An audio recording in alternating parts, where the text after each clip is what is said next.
Hello guys, कैसे हो। मैं आशा करता हूं कि आप सभी मस्त होंगे और अपनी पढ़ाई में सभी व्यस्त होंगे। आज का जो टॉपिक आपके लिए होने वाला है वो इंपॉर्टेंट होने वाला है और सभी एग्जाम की दृष्टि से। आज का टॉपिक होगा चंद्र मिशन 3 के संबंधित, यानी चंद्रयान मिशन का जो अभी लॉन्च हुआ है 14 जुलाई को। उसके बारे में आपको सभी इंपॉर्टेंट क्वेश्चन आपको करवाए जाएंगे जो एग्जाम के लिए अति महत्वपूर्ण होने वाले हैं।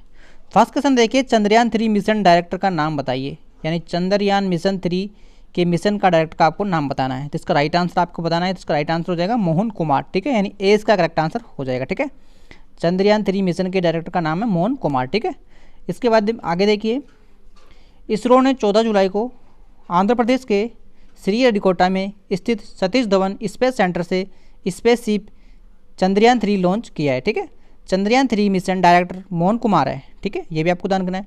इससे पहले चंद्रयान 2 के मिशन डायरेक्टर महिला वैज्ञानिक ऋतु कलिदाल थी। ठीक है, यानी इससे पहले जो चंद्रयान 2 था उसकी एक महिला थी, उसका नाम आपको ध्यान रखना है। ठीक है, वह मंगलयान मिशन के डिप्टी ऑपरेटर डायरेक्टर भी रह चुकी है। उसके पास मंगलयान मिशन के डिप्टी ऑपरेशन डायरेक्टर के पद पर भी रह चुकी है और वो चंद्रयान 2 की मिशन डायरेक्टर भी थी। ठीक है, ये भी आपको ध्यान रखना है। इसके बाद देखिए आगे देखते हैं, इसरो ने किस रॉकेट से चंद्रयान 3 को लॉन्च किया है। तो इसका राइट आंसर हो जाएगा सी, इसका करेक्ट आंसर हो जाएगा। ठीक है, ये आपको ध्यान रखना है, LVM-3M4। ठीक है, ये आपको ध्यान रखना है। ठीक है, इसके बाद आगे देखते हैं, आंध्र प्रदेश में श्रीहरिकोटा के सतीश धवन स्पेस सेंटर से LVM-3M4 रॉकेट के जरिए चंद्रयान 3 को 14 जुलाई 2023 को भेजा गया है। ठीक है, ये आपको ध्यान रखना है। इसका पुराना नाम GASLV-3 है। ठीक है, ये रॉकेट 4000 किलोमीटर वर्ग की उपग्रह को GTO और 8000 किलोग्राम के पेलोड LEO लॉन्च में सक्षम है। ये भी आपको ध्यान रखना है। ये एक तीन चरणीय प्रेक्षण यान लॉन्च है। ठीक है, इसके बाद आगे देखते हैं, इसके दोनों ओर टॉस प्रणदायक यानी सॉलिड लगे हुए हैं। ये मुख्य रूप से L110 तरल चरणों में और C25 क्रायोजेनिक चरण सम्मिलित है। ठीक है, इन पॉइंटों को भी आपको ध्यान रख लेना। ठीक है, इसके बाद फिर देखिए, चंद्रयान 3 मिशन की लागत, यानी चंद्रयान जो मिशन था उसमें कितनी लागत आई थी। तो इसका राइट आंसर हो जाएगा 615 करोड़ रुपए। ठीक है, मैक्सिमम इसकी बताई गई है 615 करोड़ रुपए। ठीक है, इसके बाद फिर देखिए, इसरो ने 14 जुलाई को आंध्र प्रदेश के श्रीहरिकोटा में स्थित सतीश धवन स्पेस सेंटर से स्पेसशिप चंद्रयान 3 लॉन्च किया है। ठीक है, इसके बाद फिर देखिए, चंद्रयान 3 का बजट पिछले मिशन से कम क्यों। चंद्रयान 3 की लागत 615 करोड़ रुपए बताई जा रही है। ठीक है, इसके बाद फिर देखिए, जबकि चंद्रयान 2 पर 978 करोड़ रुपए का खर्चा आया था। यानी कि जो चंद्रयान मिशन था 2 उस पर अधिक खर्चा आया था, लेकिन जो चंद्रयान 3 है उस पर आपको कम खर्चा आया है। ठीक है, इसके बाद देखिए, दरअसल में जब भी चंद्रयान 2 भेजा गया था तो उसके 3 हिस्से थे, उसके कहते 3 हिस्से थे। उन 3 हिस्सों का नाम आपको ध्यान रखना है। इसके बाद देखिए, अभी भी चांद के ऑर्बिट में घूम रहा है। ठीक है, ये भी ध्यान रखना है, अभी चांद पे ही है। तो इस बार जब चंद्रयान 3 भेज रहे थे तो ऑपरेटर का प्रयोग नहीं कर रहे थे, क्योंकि ऑपरेटर वहाँ पहले से ही मौजूद था। ऐसे में हमारे ऑपरेटर की पूरी लागत इसमें बच गई है, यानी कि वहाँ पे पहले भेज दिए गए थे, इस वजह से वो लागत कम हो गई है। ठीक है, इसरो की सबसे अच्छी बात यह है कि ये ज़्यादातर कम इन हाउस करता है, यान काफ़ी तकनीक वह खुद से डेवलप कर लेता है, जिससे कम लागत में हमें बड़े मिशन को आलम लहा रहा है। ठीक है, ये आपको ध्यान रखना है। इसके बाद देखिए, आपको कराने बता देगी कि अब की बार लागत क्यों कम आई है। ठीक है, ये भी आपको ध्यान रखना है। इसके बाद फिर देखिए, चंद्रयान 2 के साथ क्या हुआ था। चंद्रयान 2 के मिशन के अनुसार विक्रम लैंडर को चांद के दक्षिण ध्रुव पर 7 सितंबर 2019 को भारतीय नियमानुसार रात के 1 से 2 बजे के बीच लैंड करवाना था। ठीक है, ये चांद की सतह से 2.1 किलोमीटर दूरी पे था। ठीक है, तब इसका इसरो से संपर्क टूट गया। हालांकि ऑपरेटर कामयाब रहा और अभी भी वह चांद के ऑपरेटर में घूम रहा है। ठीक है, यानी वो सफल नहीं हो पाया था। ठीक है, इसके बाद फिर देखिए आगे फोर्थ क्वेश्चन है, चंद्रयान 3 के लैंडर के सेफ्टी लैंडिंग चांद की किस हिस्से में होगा।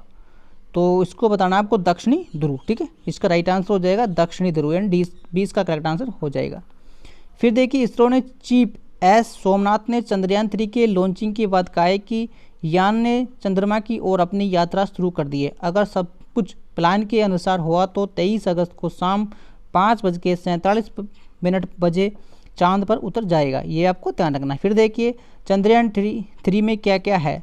चंद्रयान 3 लैंडर, रोवर और प्रोबलेशन मेडुलस है। लैंडर और रोवर चांद के साउथ पोल पर उतरेंगे और 14 दिन तक वह प्रयोग करेंगे। फिर इसके बाद देखिए प्रोबलेशन मॉडल्स चांद की कक्ष में रहकर धरती से आने वाले रेडिएशन का अध्ययन करेंगे। फिर देखिए मिशन के जरिए इसरो पता लगाएगा कि चांद की सतह पर कैसे भूकंप आता है। यह चंद्रमा की मिट्टी का अध्ययन भी करेंगे, ठीक है। कुल वजन देखिए इसका कितना वजन रहा है चंद्रयान 3 का।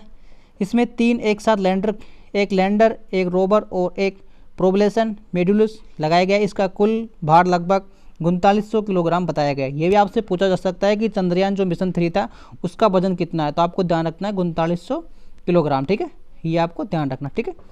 इसके बाद देखिए चंद्रयान में इस बार नहीं भेजा गया ऑपरेटर, क्योंकि पहले से मौजूद था, क्योंकि चंद्रयान 2 के साथ चला गया था। चंद्रयान 3 इस बार ऑपरेटर नहीं भेजा गया है, उसकी जगह इस बार शिवदेशीय प्रोबलेशन मेडुलल भेजा गया है, ठीक है। ये लैंडर और रोवर को चंद्रमा के कक्ष तक लेकर जाएगा। इसके बाद चंद्रमा के चारों तरफ 100 किलोमीटर के गोलाकार कक्ष में चक्कर लगाता रहेगा, ठीक है। इसके बाद फिर आगे देखिए, इस ऑपरेटर ने इसलिए नहीं बुलाते क्योंकि यह एक चंद्रमा को शिफ्ट नहीं करेगा, ठीक है। इसके बाद आगे देखिए, लैंडर और रोवर में साइंटिफिक इंस्ट्रूमेंट लगा है। पहले चंद्रयान कंपन मिनू केविन्स में मापेगा। दूसरा पता लगाएगा कि चंद्रमा की सतह किस प्रकार गर्मी को अपने अंदर प्रवाहित होने देती है। तीसरा देखिए प्लाज्मा इन्वायरमेंटन का पता लगाएगा। चौथा पृथ्वी और चंद्रमा के बीच की दूरी को सटीक से मापेगा, ठीक है। पांचवा ये मिट्टी की मौजूद खनिज में बढ़ेगा। प्लाज्मा इन्वायरमेंट की लागत लगने का क्या मतलब है, ठीक है। इसका बात भी आपको आगे देखना है। इसरो की चीफ एस सोमनाथ का कहना है कि हम जानते हैं कि चंद्रमा पर कोई भी वायुमंडल नहीं है, लेकिन यह बिल्कुल सच नहीं है कि क्योंकि उसी से गैस निकलती है, बल्कि यह अमोनिया को हो जाता है कि सतह के बहुत ही करीब रहता है। ये दिन और रात के साथ बदलता है। चंद्रयान 3 के लैंडर पर रेडियन एनोटॉप और ऑफ मिनू बाउंड हाइप्रेसेटिव आइनोस्फीयर और एंटी फेस्मिरेंस निकट सतह प्लाज्मा घनत्व और समय के साथ इसमें परिवर्तन को मापेगा, ठीक है।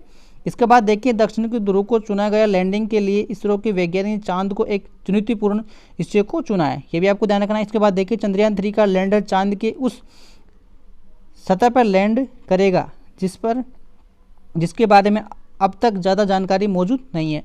अगर ये सफलतापूर्ण लैंडिंग कर पाता है तो भारत के लिए कितनी बड़ी उपलब्धि होगी। इस हिस्से के लूनर हाउस पोल कहलाता है। इसका खास बात यह है कि इस पर धरती से सीधी नज़र रखना मुश्किल है, ठीक है। इसके बाद फिर आगे देखते हैं। यहाँ पर पानी और दूसरे खनिज पदार्थों के होने की काफ़ी संभावना है। चांद पर लैंडर उतरने वाला चौथा देश बन गया है भारत, ठीक है। ये भी आपको ध्यान रखना है, कौन से नंबर का देश बन गया है, चौथा नंबर का, ठीक है। मैं आपको डिटेल्स इसलिए करवा रहा हूँ कि इसमें कोई भी क्वेश्चन आपसे नहीं छूटे, मैं आपको इस डिटेल से करवा रहा हूँ, ठीक है। फिर आगे देखते हैं। अब तक केवल 3 देश थे, अमेरिका, रूस और चीन, चंद्रमा पर सफलतापूर्वक यानी लैंडिंग कर चुके थे। यानी अमेरिका भी कर चुका था, रूस भी कर चुका था, चीन, लेकिन अब चौथा नंबर का भारत भी बन चुका है, ठीक है। ये भी आपको ध्यान रखना है, ठीक है। फर्स्ट कौन सा रहा है, अमेरिका, ठीक है। ये भी आपको ध्यान रखना है। अगर चंद्रयान 3 का लैंडर चंद्रमा पर उतरने में सफल रहता है तो भारत ऐसा करने वाला चौथा देश बन जाता है, ठीक है। अगर वो ऐसा हो जाता है सफल तो चौथा देश बन जाएगा। इस मिशन में भारत चांद की धरती पर एक लैंड उतारेगा। इस लैंडर में एक रोवर भी होगा जो चंद्रमा की धरती पर घूमेगा और वहाँ पे कुछ प्रयोग करेगा, ठीक है। ये मैंने पॉइंट आपको करवा दिए गए। लूनर की धरती 14 दिन के बराबर होती है और चंद्रयान 3 के लैंडर के चांद की सतह पर लैंडिंग के लिए ज़रूरी है वहाँ सूरज निकलता हो। लैंडर के लिए सैटेलाइट ज़रूरी है। चांद पर 14 से 15 दिन सूरज निकलता है और बाकी 14 से 15 दिन सूरज नहीं निकलता है, ये भी आपको बताना है, ठीक है। चंद्रयान 3 का उद्देश्य क्या है। इस मिशन का चंद्रयान का एक रोवर निकलेगा, जो एक छोटा सा रोबोट है जो कि चांद की सतह पर उतरेगा। लूनर साउथ पोल में इसकी पोजीशन होगी। यहाँ पर रोवर इस बात की खोज करेगा कि चांद के इस हिस्से में उन्हें क्या क्या खनिज, पानी, वायुमंडल, चंद्र कंपन की जानकारी आदि मिल सकती है। इन खोजों से खास बात यह होगी कि अगर कभी भविष्य में चांद में कॉलोनियाँ बरसाना हो तो हमें इसमें बहुत मदद मिलेगी। ऐसा मिशन की सबसे बड़ी जख्मी क्यों हो सकता है। पहला जख्मी है कि चांद पर जब आप कोई यान भेजते हैं तो पूरी तरह से उसका नियंत्रण कंप्यूटर्स के पास होता है।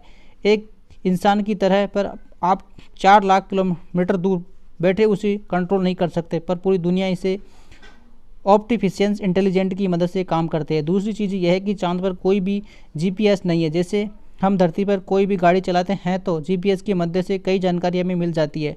ड्राइवर लाइसेंस, कार जीपीएस तकनीक से ही काम करता है, लेकिन चांद पर यह काम नहीं करता।